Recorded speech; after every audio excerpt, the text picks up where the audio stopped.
more people need to be educated on the loan programs that's out there, because the people that the clients will approach is going to be the agents, it's going to be the home inspectors, it's going to be the loan officers or escrow officers. They're going to ask those people, hey, what's going on in the market right now? And if they can have a idea of the loan programs that's available to these buyers, it makes it a lot easier to get people into the market. Like, hey, there is a 3-2-1 buy down available. There is 0% down or whatever it is. And I think that's what's happening, because there's people that are in different parts of work too, like doctors or nurses. There's programs for that. There's programs of where you can assume loans, and now that's back.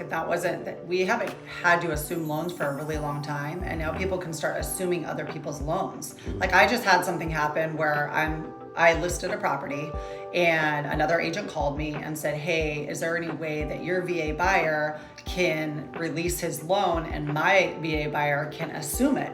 So essentially, that buyer could assume my seller's 2.75% interest rate. Okay.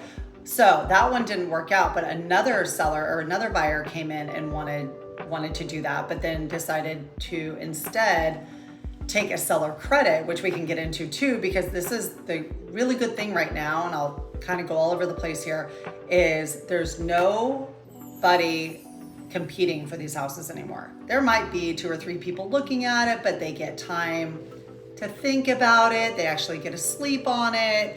They don't have to, decide right now. Well, with that being said, this last house we did, we got $20,000 credit, $10,000 of it to buy down the rate, right? So they got it for $100,000 cheaper than they would have got it probably 6 months ago. Honest to God, it probably would have sold for $100,000 more. They got $20,000 worth of credit. Okay, so they got to buy down the point. Those points are bought down. They got $10,000 in closing costs.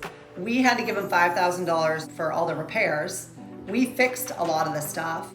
So think about it. When those interest rates go back down, they're going to be able to refi too. So they just got a house for $100 or $100,000 cheaper, and they could probably refi in a couple of years. We don't know when the rates are going to go down. Of course, nobody knows that, but they're not going to stay way up there forever. Right. And historically, they're still low.